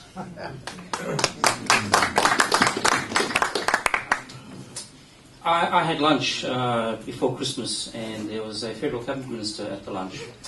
And when I was explaining to the Federal Cabinet Minister how I was unhappy about several things, he said to me, "You have to understand that we have to act in the national interest." As if what I was saying was not in the national interest, as if balancing the budget was not in the national interest, as all these things were not somehow in the national interest. And I came away with the impression that somehow the senior Liberal parties take the views of their voters and their supporters and their members, that they're somehow rent seekers, that we're somehow undesirable, that we would get up to all sorts of mischief if only they didn't stop us from doing all these terrible things. And I have to say, to their credit, you never hear the Labor Party ever disrespecting their base. You never hear them ever saying, "You evil unionists don't know what's good for the country." Too left-wing. Yes, they never ever say that. Miss Gillard used to say, "I'm a Labor Prime Minister of a Labor government." And she acted as that. Now, I'm not suggesting that that the current government should act as a Labor Prime Minister of the Labor government. I am suggesting that the people who vote for you and who support you and who allow you to live the lives of astonishing privilege that they do when they're elected to public office, their views should be taken more seriously than they currently are. And so I think I want to see, certainly the state government, I want to see competence. I had seen Daniel Andrews twice before he became the Premier. The first time when he was doing commentary on Fox News at the 2010 election, and the second time during one of the Jeff Shaw kerfuffles. And it looked like the government might collapse, and Dr. Napthine and Mr. Andrews were on television. And I'm sure, like many Victorians, that would have been the only time they'd ever seen him. And he came across as being sensible and competent and doing the right thing and saying the right words, which of course we know is not true, but that doesn't matter. This is how he came across, this is how people saw him. So they would think this is a competent guy.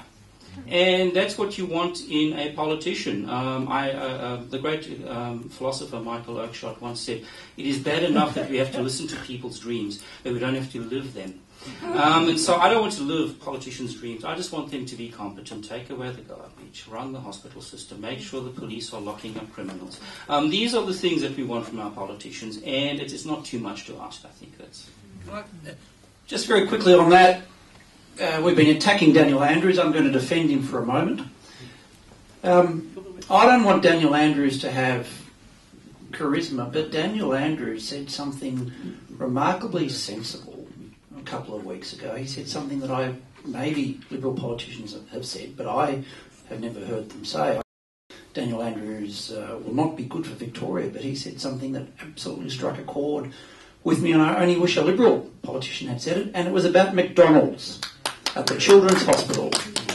He said, let's get serious. In the face of the public health advocates who want to deny us choice and responsibility and the right to look after our families as we decide, he said, get real. I don't think he said get stuffed. I wished he had. Get stuffed. There is going to be a McDonald's at the Children's Hospital. Let parents decide. For goodness sake, these are sick kids. Let them have a hamburger. No, I nearly would have voted for him if he'd said that before the election. And look, just on that note, one of the biggest problems with the Liberal Party is that it's too damn middle class. It's too damn polite. It's still got lace doilies everywhere and probably still has a glass of sherry every now and then. When it actually on occasion needs to learn from the Labor Party, needs to knock heads together. Now, the Liberal Party had behaved the way a political party should have behaved. Do you think Peter Slipper would have kept his pre-selection, for example? And look what came out of that. It is something that the Liberals really need to know. Forget about the charisma. Forget about the can-do mentality. Just actually concentrate on some sound achievement. People, I don't think we can get the roaming mic up there, so if you would just walk up here. My name's Murray Adamthwaite. I'm a member of the IPA. Just speaking as a private citizen, I agree with everything, or most things, that the panel has said, and thank you for coming along tonight. The things that concerned me about the Baillieu and then Napthine governments were, in my view, the way that they had, it seemed to me, departed from the principles on which the Liberal Party was founded. I mentioned one thing. I know it's a straw in the wind, and I don't mean that I based my decision entirely on this. But I'll say, first of all, I voted for Family First. Then I gave my preference to the Liberal Party. But I was concerned, for instance, about the legislation that Liberal members voted for, or most of them did, not all, to deny doctors freedom of conscience in regard to abortion. We've got the appalling situation that doctors have to, by law, refer against their conscience someone who wants an abortion. They won't do it, but they have to refer to someone who will. Now, is it too much to ask the Liberal Party to stand for freedom of conscience, for crying out loud? And freedom of speech. I was appalled when, I know this is not a state issue, but it's a federal issue, when after making a big song and dance before the election about 18C, Section 18C, they say, it's too much of a distraction, or words to that effect. I was appalled. We're a Liberal Party, for crying out loud. What's happened to the liberalism? I could say a lot more, but I'll leave it at that.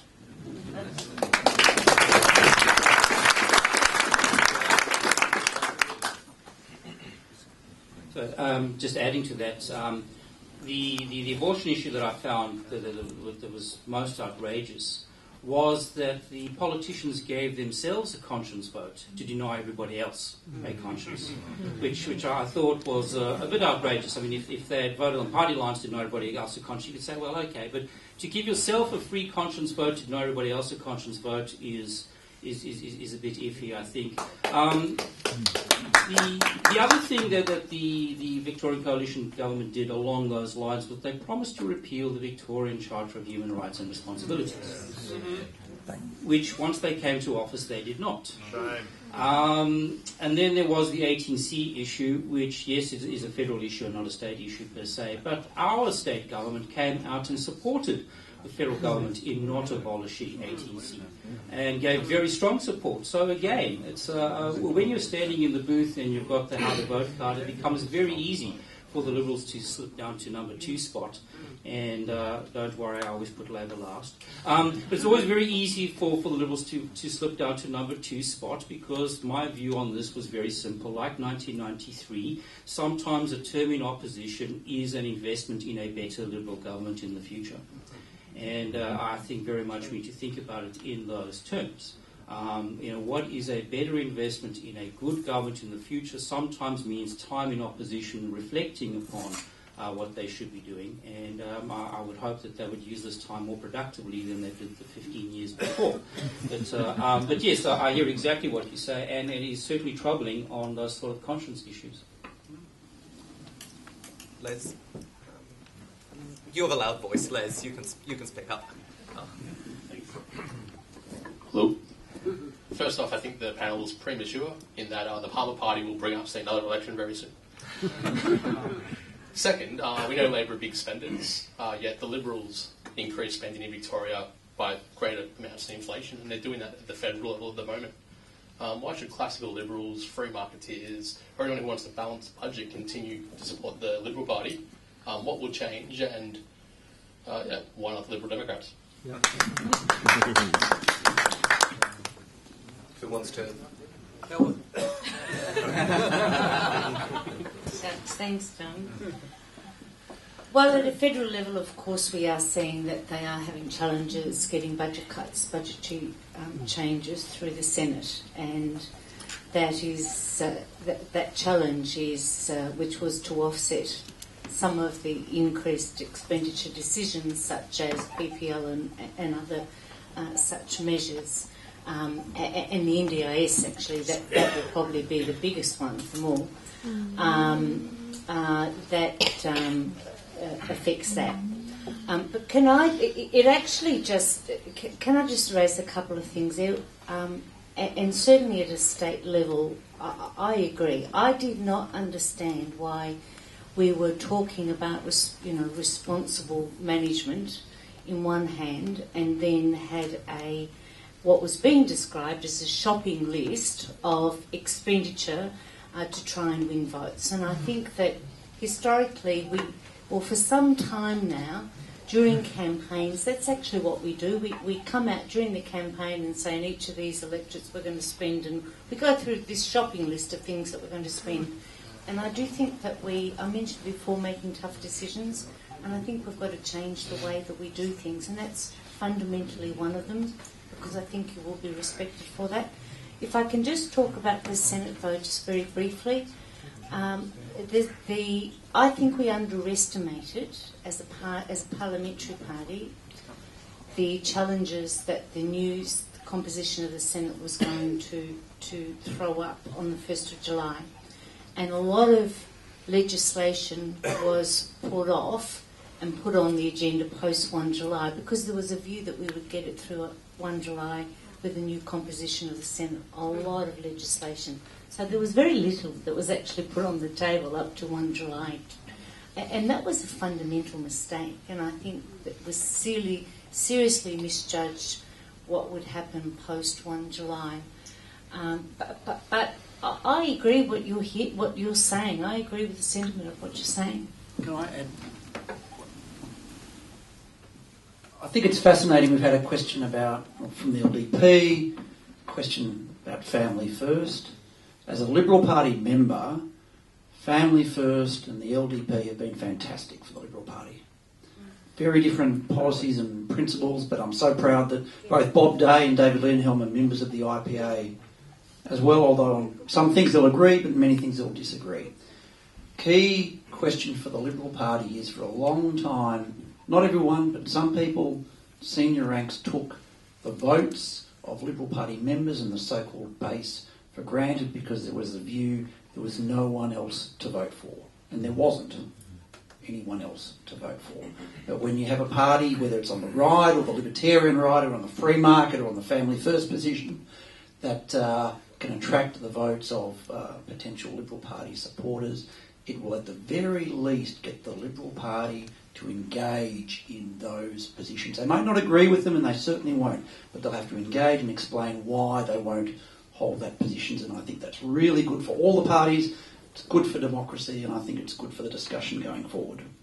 Can I just jump in and say there's an upside for the Liberal Party in this in many ways, and John would be aware of it given his job.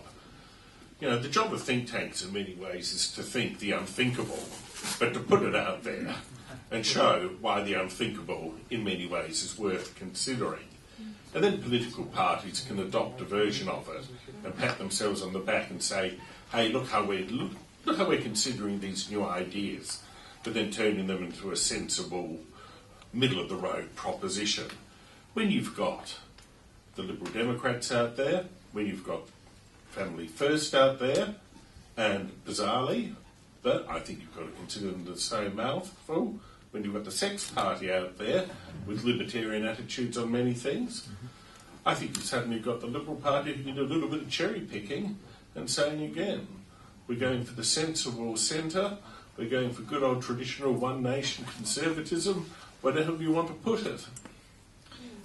Just elaborating on that question, I'm a follow-up for Professor Davidson. One of the things so there are two issues here, policy and politics, and one of the things that I found fascinating about exactly what you said about the federal government is, despite everything you hear in the media, the federal government has increased spending. It hasn't cut spending, it's increased spending. And something Professor Davidson did, and the Australian Taxpayers Alliance also did, we use slightly different methodology for this, that we you compared the spending that Wayne Swan proposed in his last budget, and you graphed it to what Joe Hockey proposed in his budget, assuming the Senate agreed on everything. And you graphed it. There wasn't a difference. The Liberal coalition government didn't cut spending, it changed spending. And my question is, what baffled me was they got all of the negative publicity for saying drastic cuts, drastic cuts, drastic cuts. So they lost all of the votes, and they didn't end up doing it, thereby annoying everyone who wanted the coalition to actually make drastic cuts. And I know, Sink, you've written on this, so I was wondering if you could maybe follow up on this. Yes. One thing we have to be grateful for Mr. Swan is that he taught us all the bad habits government get up to.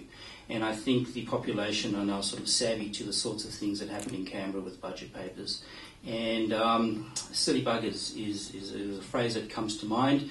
And I can't remember the Latin phrase off the top of my head, so I'll do it in English, but it's a bit crude, but bullshit baffles brains. And when it comes to budgetary processes, this is what's going on. Now, a cut in spending in Canberra means a decrease in the rate of increase that we promised. So, money that we announced we were going to spend in 2 years' time, we don't spend nearly as much, and we've actually cut spending. Okay, so that's what they get up to, and that is what our coalition friends in Canberra have done. And even a slightly better way of doing it is you don't talk about actual dollars. So we don't say next year we are going to spend $420 million. You say next year we are going to spend 34% of GDP. So what happens is this year you put in how much money you're going to spend, and then you suck out of your thumb a dodgy GDP forecast.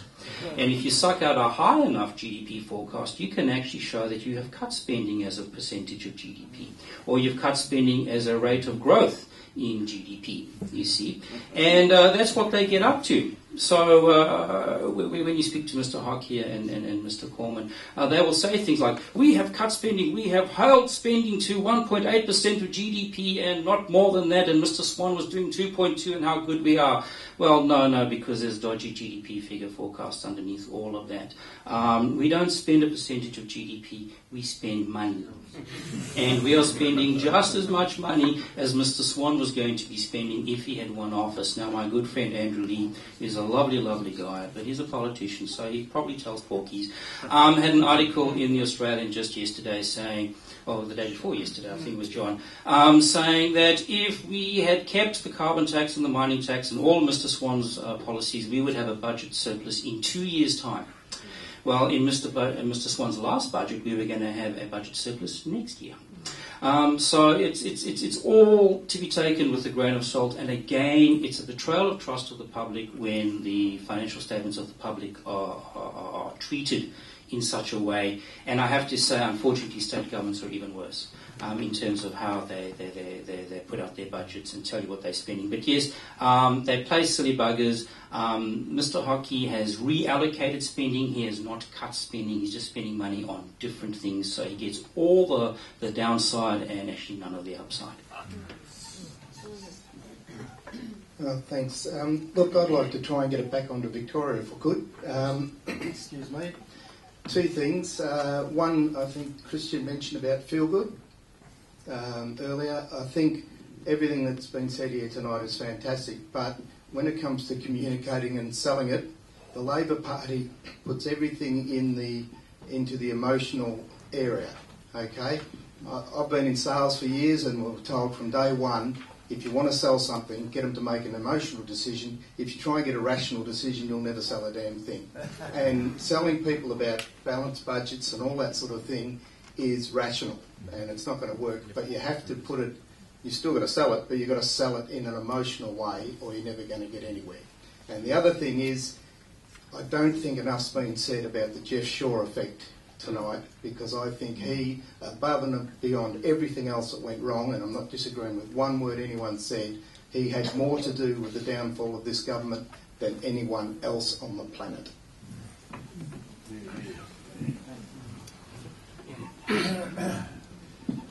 Yes, I think that's right. But then again, of course, there's people like Ronald Reagan who came along who could sell a story and do it well and do it passionately and what have you.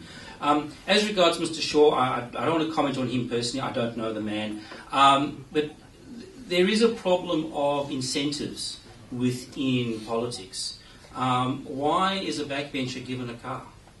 Why isn't he just paid a salary like everybody else? So there's a lot of silliness that goes on in how we package what politicians earn. Now, I don't want to say that they shouldn't earn good money, because they should earn good package, a good salary.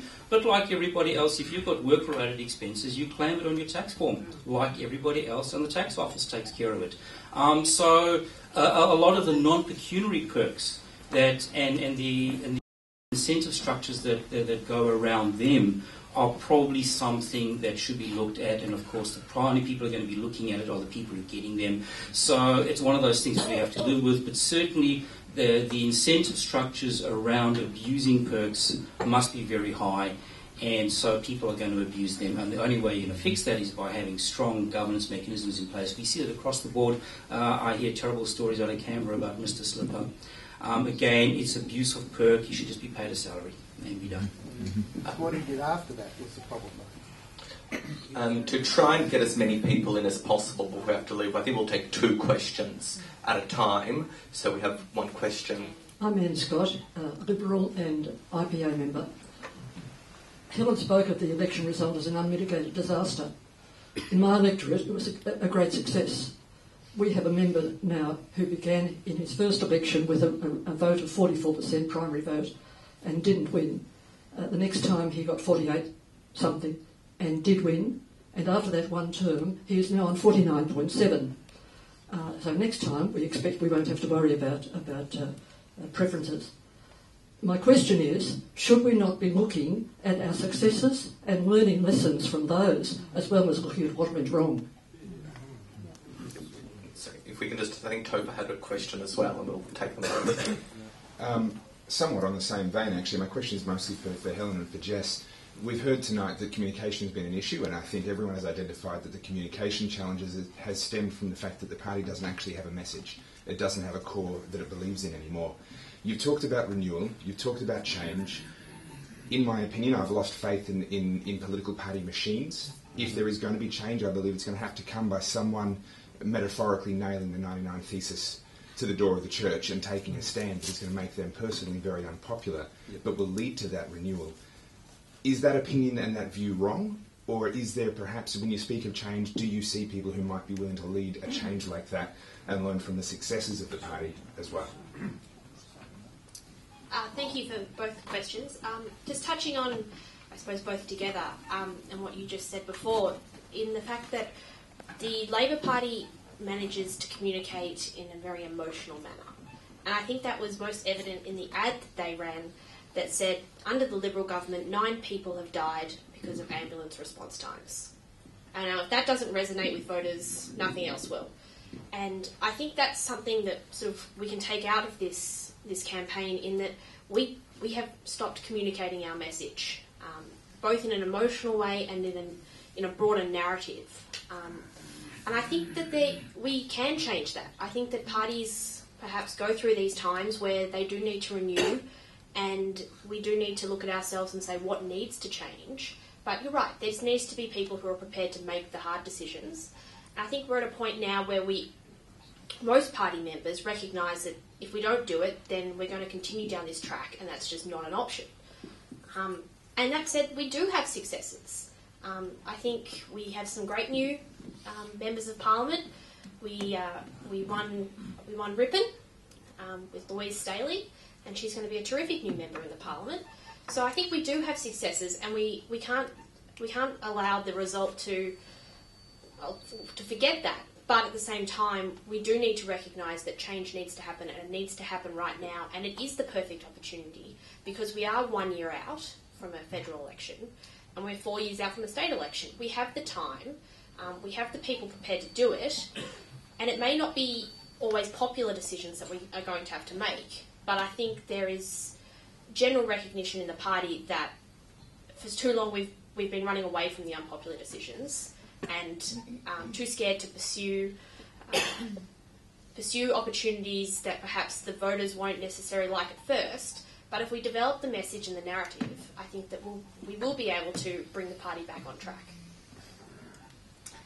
If I can just add to that very briefly, totally agree with you, Aim. Of course, you should learn from what went well, and whether that can be improved upon as well. I guess tonight I was focusing on what didn't go so well because of the title of the night. Can I just say to you, it's Tote, isn't it? Topher. The Liberal Party has some 13,000 members, all who are experts on the Liberal Party and what they want from the Liberal Party. And the great thing about the Liberal Party is those 13,000 members are all very opinionated. And some of them are here tonight who would all claim that they probably know what is best for the Liberal Party as well. So it does need strong leadership to harness that, because there is so much commitment and drive that resides in the Liberal Party. The challenge is to harness that and direct it and get those 13,000 on board and with you to reform the party in the direction and the way in which it needs to be undertaken. And Michael Kroger's put his hand up to be state president. I don't think he is being... anyone else is putting their hand up to be president, from what I can gather. That vote happens in March, and I think he will be a fantastic state president. And the reason I say that was because he took the party through serious, significant reform over, well, now 30 years ago, but the most significant reform the party has actually undertaken during the last 50 years.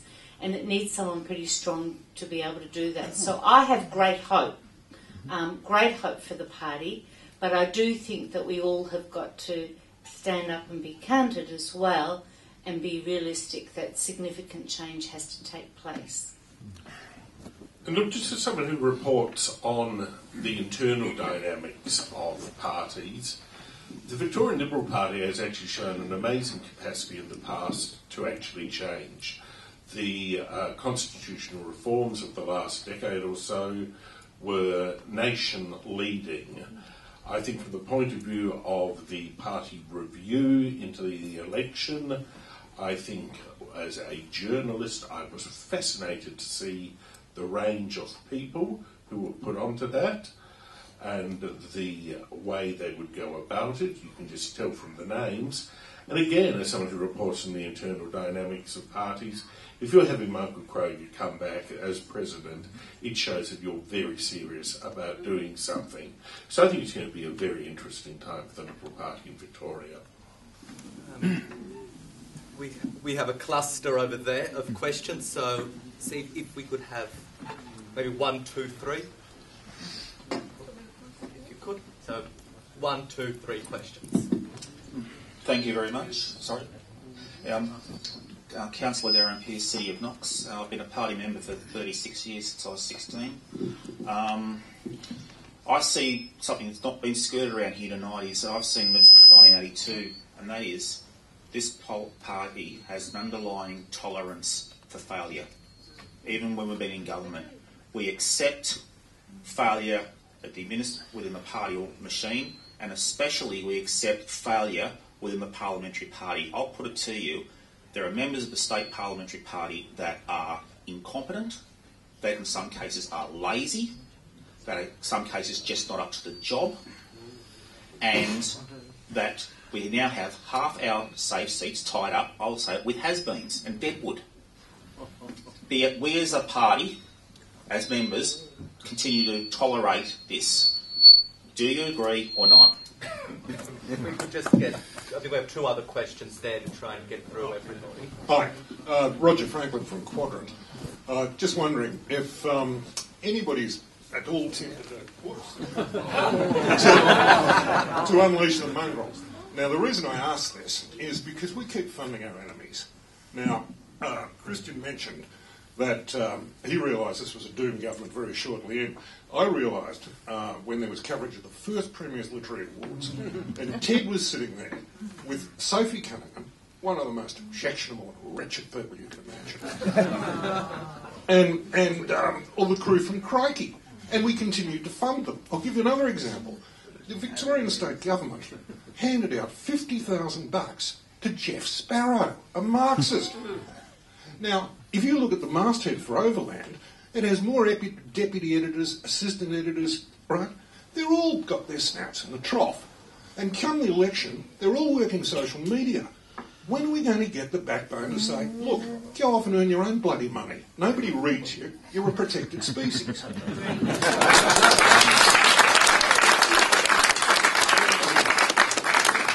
Thank you for that. I like that. I did the survey that you put up there and found to my horror that I wasn't a Liberal.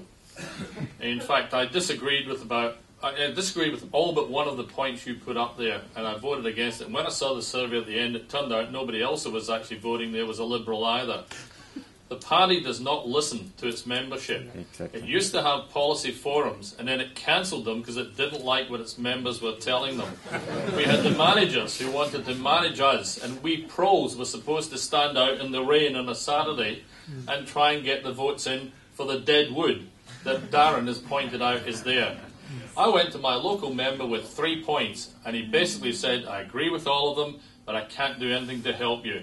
We have got dead wood, we've got no principles, we should have got rid of Shaw, and we should have cancelled the government and handed it over to the Labour Party and said, you've got Shaw, you work on it from here. We'll be around in 2014 for the election. We have no principles, We have nothing to stand for, and we are willing to tolerate failure in the extreme. And we will not win the next election if we don't make a major change now. And I mean now. Thank you. Just as I said earlier, the Liberal Party is too damn middle class. It's the answer to all of this. It runs off this 19th century assumption that we're all gentlemen around here. It's like the City of London before the Big Bang. It just needs that sort of dynamic shake-up. Roger, Tim Flannery, how did he get his job? How did he get his profile? Thank Diana Laidlaw, Arts Minister in a Liberal government in South Australia. Made him director of the South Australian State Museum. Guess who else she gave great promotions to, and who almost took a seat off the Liberal Party? John Schumann from Redgum. It's this sort of inanity, and it is inanity. It works on two levels. It's the gutlessness to actually go in and change things, and then it's that old-style complacency about chaps don't do that sort of thing to other chaps. We could just have time for a couple more questions. We'll try and take them in turn. Where are them? Siobhan first. We have a question second. Sorry, who else has their hands up for a final question? One go. 1, 2, 3 as our 3 final questions. Just a quick question, and I don't want it to come off as disparaging because it's not my intention. I suppose directed towards you, Helen. I think at one point you said along the lines of keep with us, don't go, change from the inside. The first thing I'd say is that it is a little bit insulting to suggest that we couldn't think of that ourselves. But also, I just want to say that, you know, where's the incentive? Do I want to buy a dishevelled house and spend the next 10 years doing renovations on it? Or do I want to buy a beautiful new refurbished house? You know, I'm saying listen to the people that are leaving because they're leaving for reasons. And I think that's your answer to how you can reinvigorate the party. So please listen to those defectors because I hope that they're doing it because they want the Liberal Party to get right again. They want it to do better. So just out of who here is a former member of the Liberal Party? Show of hands. 2, 3, so about close to about 10 or so. Okay. Sorry. Next. No worries. Just Robert, just a private citizen. What I've observed is that from both parties, both Labor and Liberal, is none of them have actually a very clear vision of where they want Australia to be. And they also don't list what are the top issues that they want to address and how they're going to address them.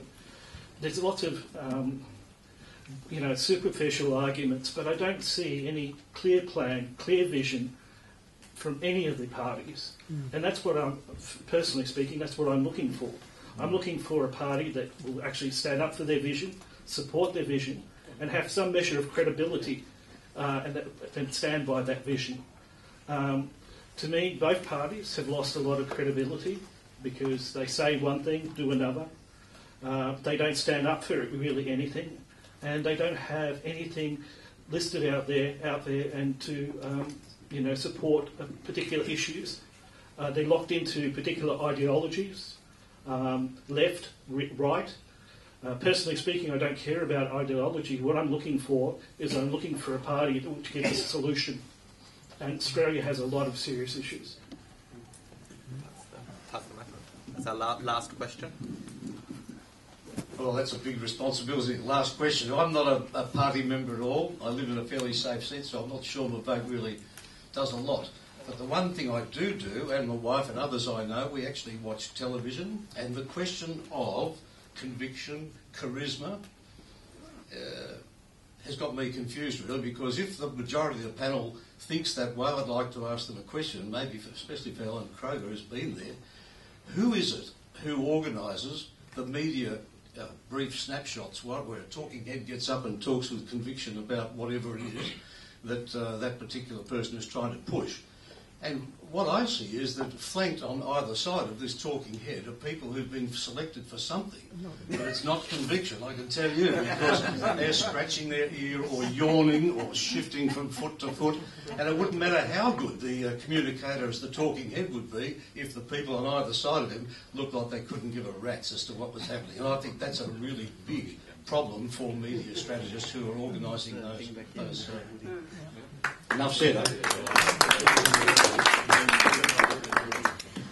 If I can just respond to that one quickly, there are a large number of people that are constantly counselled about their demeanour when they're standing beside someone who's being interviewed. It is I guess it's a constant thing that's being addressed, but clearly not successful. If I just touch really briefly on the charisma comment, because that has come up quite a few times, and I agree with John and others that if you don't have the conviction, it's worth nothing. You know, you might look the part and even perhaps sound the part, but if you don't really have any strong values or views about anything, it's not going to cut the mustard. But there has to be a reason why, when John Howard was Prime Minister, why they ensured that he constantly had his eyebrows clipped, he had new glasses, they've changed his style of suit, he had his teeth fixed. There has to be a reason. There has to be a reason why Julia Gillard was taken out of her man suits, as I described them, when she was elected Prime Minister. She used to wear these grey, like men's suits, and they took her out of that and got her with Carla Zampatti or whoever it was into all those suits. There has to be a reason why they all do it, and it's because they actually, it does make a difference. And it's not to say that equates to charisma, but unfortunately you expect people to look the part if they are representing you and if they are representing the state and if they're representing the country. You don't want them turning up in a greasy, leather jacket and jeans, let's face it. So it does count. Image does count. Yes, it doesn't count more, but it is actually very, very important. If I can just go to Siobhan at the back there, Siobhan, if it came across that I was suggesting that, well, on the contrary, everything I've suggested tonight indicates that I think that we haven't listened well enough and we haven't responded to those concerns. And personally, I'm aware of a number of people that have left the party and have spoken to them about it.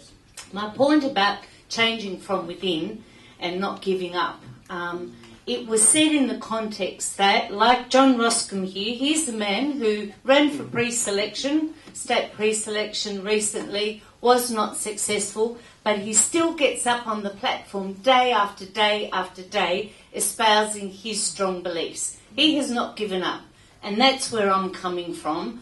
Don't give up on your convictions and what you believe in, because one day you will succeed and you'll get through that door. Panellists just want to say a quick final, very, very brief thought. I think we'll go in reverse order to what we started as. So I've said mine. You've said yours? Yeah. I think that what's been said tonight about communication, about a message, about staying true to those beliefs that underpin our party is what those of us still involved in the party will take away. Is certainly what those in the parliamentary party, those in the administrative wing of the party, those coming into the administrative wing of the party are thinking about and are considering and taking on board what members of the public are saying. I think that's what is the most important thing over the next few months as we start this change.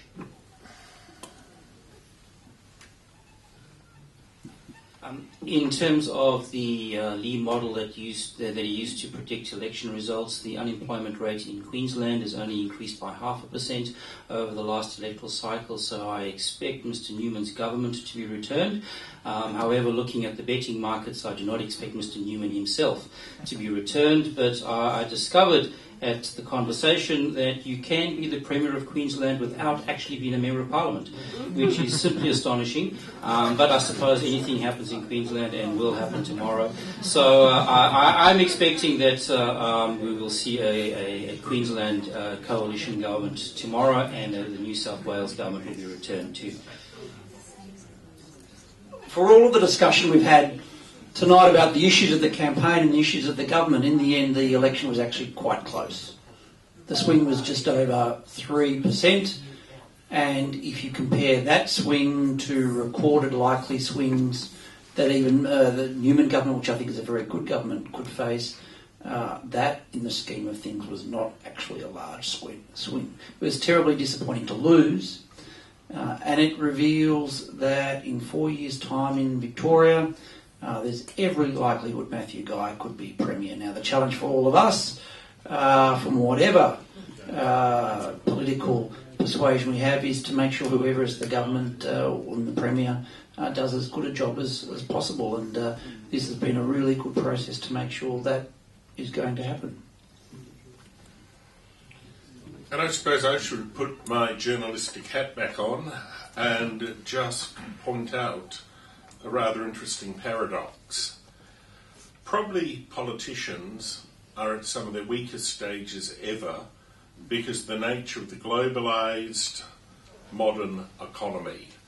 State politicians are at an even greater disadvantage because of the breakdown of federalism and just what's actually happened to their role. At the same time, though, they're subject to scrutiny by a media that's probably more diverse, more immediate, and savager than it's ever possibly been. And I think that's got to be considered when we discuss the fate of government. Okay, as we wrap up, and before I thank everyone, just a couple of quick announcements. Firstly, we have some books from Connor Court Publishing for sale over there. Anthony from Connor Court, if you can stand up. You can buy books over there. I think they've got an event coming up on as well. Is there a microphone? Yep. Yeah, we've got Peter Costello and launching Peter Coleman's book on Tuesday week. I've got a card, so grab a card on the way out if you could. Worth going to see Peter Coleman and Peter Costello Tuesday week. Thanks. The second point is you'll see at the front 2 brochures. The first is for membership of the Australian Taxpayers Alliance. We've just launched premium and platinum membership, so if you support our work in promoting liberty rather than being a free member, we would suggest that people consider taking advantage of some of the great offers that we're now offering for premium members, and every dollar in that, of course, is an investment in liberty and in doing things such as this. And finally, for those of you who want to continue this discussion tonight, I think that we have a place chosen where we can continue having a discussion over a few drinks afterwards, which is within walking distance. And the place is Blue Diamond, I'm told, on Collins Street. So I'd really much like to thank everybody for coming here tonight. I think we've had a very great, robust debate. The YouTube will hopefully be out soon. You'll be able to see it on APAC, share it with all of your friends. Please give a big round of applause and a thanks to all of our great speakers.